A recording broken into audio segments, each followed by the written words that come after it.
T20 cricket అంటే కేవలం 4లు 6లు అనుకుంటే మీరు పొరపాటే.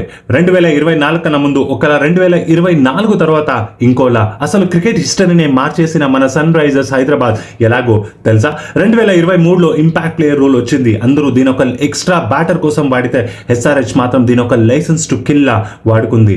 పవర్ ప్లేలో వికెట్లు పోతే పోయిన కొడితే కుంభస్థలాన్నే కొట్టాలి అనే అగ్రెసివ్ మైండ్ సెట్ తో గ్రౌండ్ లోకి దిగారు. రిజల్ట్ ఒక సీజన్ లో 6 సార్లు 200+ స్కోర్స్, 3 సార్లు 250+.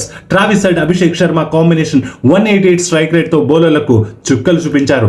అంతకన్నా ముందు 9 రన్ రేట్ అంటేనే గ్రేట్ అనుకున్న టైంలో ఎస్ఆర్హెచ్ ఏకంగా 10+ రన్ రేట్ తో ఆడి టీ20 డెఫినేషన్ నే మార్చేసింది. ఈ ఎస్ఆర్హెచ్ ఎఫెక్ట్ కేవలం ఐపీఎల్ కే పరిమితం కాలేదు. ఆస్ట్రేలియా బీబీఎల్ నుంచి వెస్టిండీస్ సిపిఎల్ వరకు ఇప్పుడు ప్రతి టీం కూడా ఎస్ఆర్హెచ్ మోడల్ ని ఫాలో అవుతుంది. Global cricket batter strike rate 132 నుంచి 139 కి పెరిగిందంటే దీనికి కారణం హైదరాబాద్ స్టార్స్ చేసిన ఈ సునామీనే.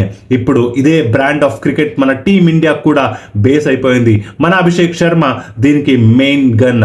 సో ఎస్ఆర్హెచ్ ఫ్యాన్స్ అందరూ కాలర్లు ఎగిరేయండి, ఎందుకంటే మనం చేసేది కేవలం క్రికెట్ కాదు, ఒక విప్లవం. అయితే బ్యాటర్లు ఇలా బాతుంటే బౌలర్ల పరిస్థితి ఏంటో? ఇది కేవలం ఎంటర్టైన్మెంటా లేక బౌలర్లకు అన్యాయమా? మీరేమనుకుంటున్నారో కామెంట్ చేయండి.